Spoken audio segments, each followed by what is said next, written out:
میں تو یہ سمجھتا ہوں کہ ان بچوں کی لاٹری لگتی ہے کہ جن کے ماں باپ کی جن کے خدمت کا موقع ملتا ہے۔ اشفاق بھائی، کئی ماں باپ تو وہ ہیں جو خدمت کرتے کرتے ہی بچوں کی دنیا سے چلے گئے، بچوں کی تو باری نہیں آنے دی۔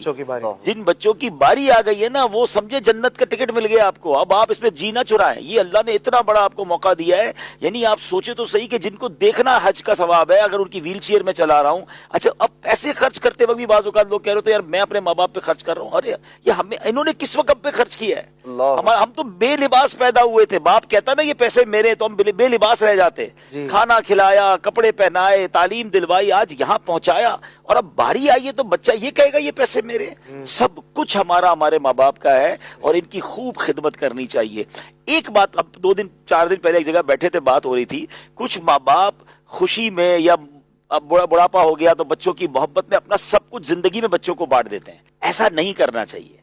یہ مجھے نا میرے والد صاحب نے ایک بار بات سمجھائی تھی، پھر میں نے بعد میں بھی دیکھا کہ اگر زندگی میں سب کچھ بچوں کے نام کر دیا نا، اور اگر بڑھاپے میں کوئی ایسا وقت آیا کہ اب بچوں کی خدمت کی ضرورت ہے، دیکھیں یہ شریعت نے وراثت کا جو نظام رکھا ہے، حکمت اس میں بہت ساری ہو سکتی ہیں، مگر ایک ایسی کمال کی حکمت سمجھ آتی ہے کہ والد صاحب جب تک حیات ہیں بچے خدمت کرتے رہیں گے، کیونکہ آگے جا کے کچھ ورثہ بھی ملنا ہے۔ اگر ورثے والا کام ہی ختم کر دیا آپ نے، زندگی بھی سب کچھ دے دیا، پھر بچے کہتے ہیں ایک باپ بھائی کہہ رہا ہوتا ابو کو تم لے جاؤ، بیٹی کہہ رہی تھی ماں کو آپ لے جائیں، اب کوئی ہاتھ نہیں لگا رہا ہوتا۔ اور ہم نے ان ماں باپ کو بعض اوقات اولڈ ہاؤسز میں دیکھا ہے۔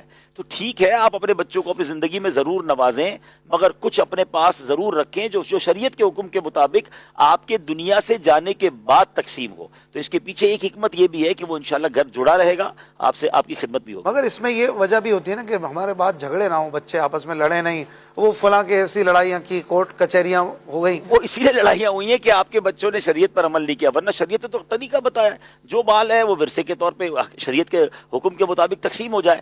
ایک جھگڑے کی وجہ اور کیا ہوتی ہے کہ ماں باپ یہ گڑبڑ کرتے ہیں۔ وہ کیا ہوتا ہے کہ ماں بیٹی کے گھر گئی اور کہہ کر آ گئی کہ بیٹا یہ زیور تیرے میرے مرنے کے بعد۔ بیٹے نے ایک بیٹے نے خدمت زیادہ کی، باپ نے کہا بیٹا یہ گھر تیرا ہے، اچھا وہ تیسرے کو کہا فیکٹری تیری ہے، اچھا سب کو الگ الگ بتا دیا، تینوں کو چاروں کو بٹھا کے بتایا نہیں۔ اب جب دنیا سے گئے تو گریبان پکڑ رہے، امی نے مجھے یہ کہا تھا، ابو نے یہ کہا تھا۔ بھائی اگر آپ نے ایسی کوئی وصیت کرنی تھی تو سب کو بٹھاتے، لکھواتے، سب کی سائنیں کرواتے اور پھر کسی مفتی صاحب سے بھی چیک کرواتے۔ یہ شرعن بھی درست ہے کہ نہیں؟ درست ہے۔ اچھا اگر آپ یہ کر کے جائیں کوئی جھگڑا نہیں ہوگا، آپ کی زندگی میں آپ سب بچوں کو بتا دیں کہ کیا کیا کرنا ہے، بھائی میرے مرنے کے بعد آپ نے فلاں رشتہ دار کو کیا دینا ہے، اللہ کی راہ میں کیا دینا ہے، واٹ ایور یو وانٹ۔ آپ کوئی ایگریمنٹ کر لے نا۔ یہ جو زبانی کلامی وعدے ہیں، سارے بھائی بہن لڑ رہے ہوتے ہیں اور ماں باپ چلے گئے، بھائی بہن لڑ رہے ہیں، ایسا خود نہ کرے نا۔ لیکن کیوں لڑائی ہوگی؟ یا تو بچوں کو کہہ دیں مرنے کے بعد جو شریعت کا حکم ہے اس کے مطابق تقسیم کر لیں۔